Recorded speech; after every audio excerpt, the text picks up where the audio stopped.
Ako si Xiao, at isang mapayapang gabi sa inyong lahat pero ngayong gabi, may isang tanong na hindi mapapatahimik ang isip ninyo. Paano kung ang cellphone na iyon ay hindi talaga aksidenteng napunta kay Marge?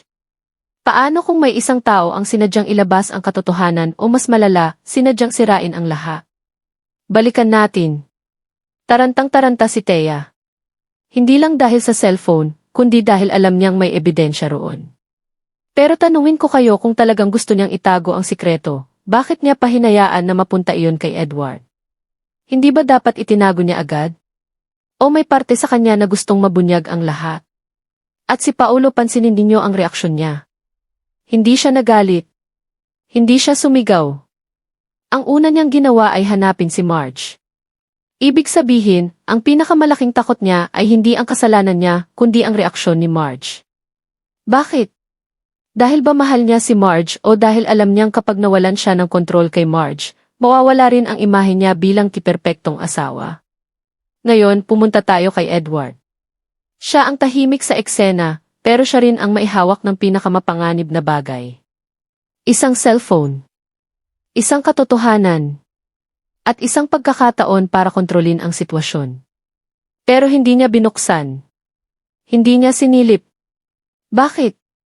Talaga bang respeto iyon o takot? At dito nagsisimula ang unang malaking duda. Dahil kung ako ang tatanungin, ang taong hindi nag-uusi sa kadalasan, siya ang may alam na. Ngayon, dumating tayo sa sandali na halos mabago ang lahat. Si Paulo handang agawin ang cellphone. Isang impulsive na galaw. Isang pagkakamali. Pero nang tanungin siya ni Marge, umatras siya. Bakit? Dahil ba nahuli siya o dahil alam niyang hindi pa ito ang tamang oras para sumabog ang lahat? At si Marge dito nagiging interesante. Kilala siya bilang professional. Hindi siya basta-basta nangingialam. Pero bakit, sa pagkakataong ito, pinili niyang buksan ang cellphone? Dahil ba sa payo ng kaibigan niya o dahil may kutob na siya matagal na?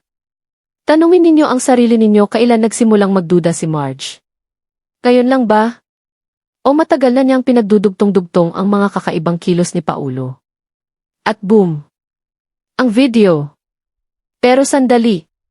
Huwag tayong tumigil sa kung ano ang nakita. Tingnan natin kung paano ito ipinakita. Agad bumungad ang eksena ni Thea at Paulo. Walang password. Walang harang.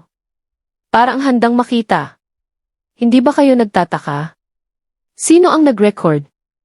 At bakit ito nasa cellphone ni Jobert? Dito pumapasok ang isang mas madilim na posibilidad. Paano kung si Jobert ay hindi lang basta nakasaksi? Paano kung siya ang nagplano? At kung ganoon, nasaan siya ngayon? Ngayon, balik tayo sa reaksyon ni Marge. Hindi siya umiyak agad. Hindi siya nanahimik. Sinugod niya si Paulo. Sampal. Harap-harapan. Ibig sabihin, hindi lang ito sakit. Ito ay galit na matagal ng kinikimkim. At pansinin ninyo ang sinabi niya, hindi lang tungkol sa pagtataksil, kundi tungkol kay Jasmine. Ibig sabihin, ang iniisip niya ay hindi lang sarili niya, kundi ang epekto nito sa pamilya. Pero tanong, kung ganito siya ka-protective, bakit parang handa siyang sirain ang lahat sa isang iglap? At dito pumapasok ang twist na maaaring hindi ninyo napansin. Si Marge ay hindi lang biktima. Nasaktan siya. Niloko siya. Pero sa sandaling pinili niyang ipakita ang video, kay Regina alam niya ang mangyayari. Alam niyang sasabog ang pamilya. Alam niyang masisira si Paulo. At higit sa lahat, alam niyang dudurugin si Thea. So ang tanong, galit lang ba iyon o may bahid ng paghihiganti? Ngayon, tingnan natin si Regina. Ang reaksyon niya ay matindi. Cake sa ulo. Pagkakalagkad. Mga salitang parang kutsilyo. Pero sa likod ng galit na iyon may mas malalim. Sinabi niya na tiniis niya ang pagiging babaero ni Greg. Mahabang panahon. Hanggang sa manhid na siya. Ibig sabihin, hindi siya galit lang kay Thea. Galit siya sa sarili niyang nakaraan.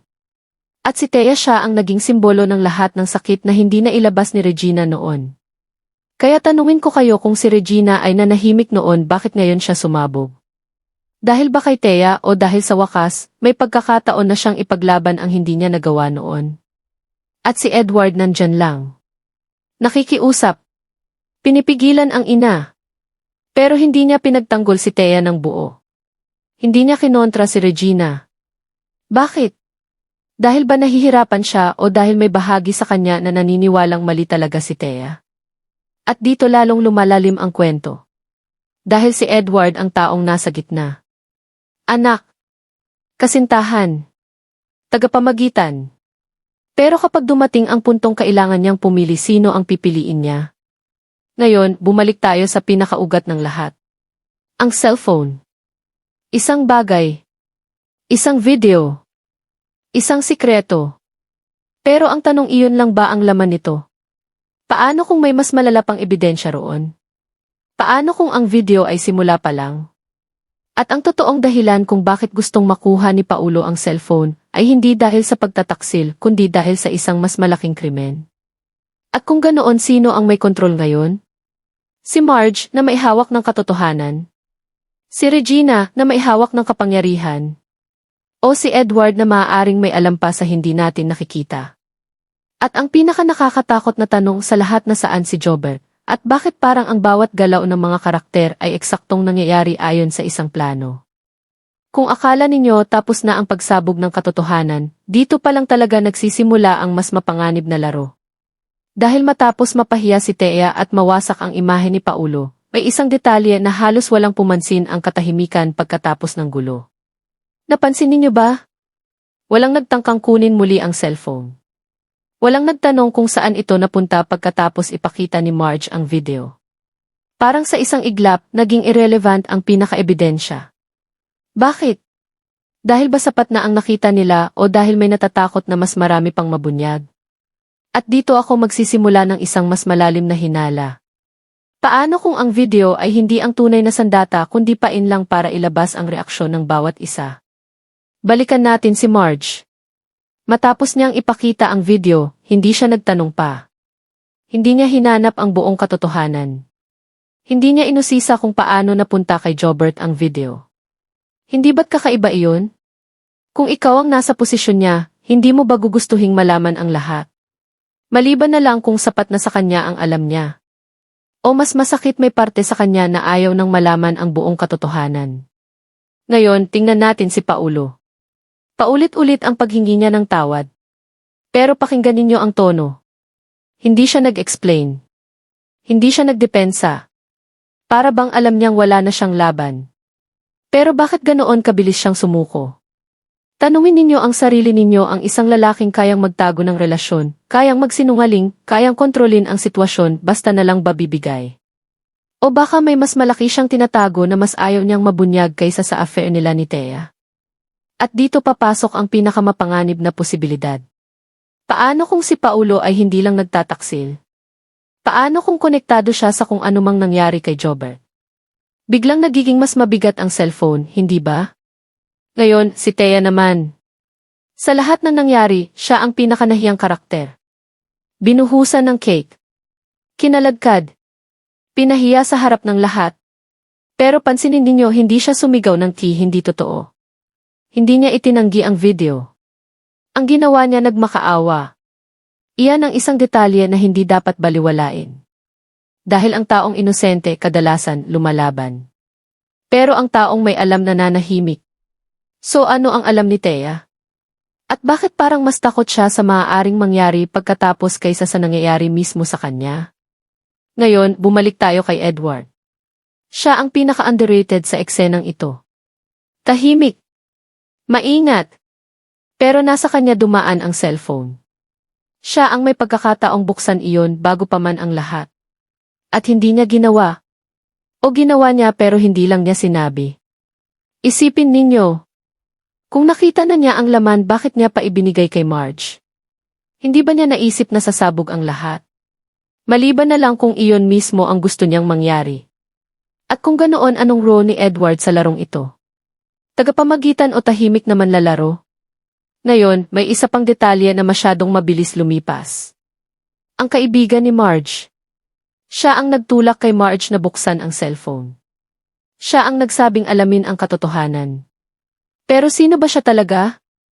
Bakit parang napakabilis niyang magbigay ng desisyon na kayang sumira ng isang pamilya?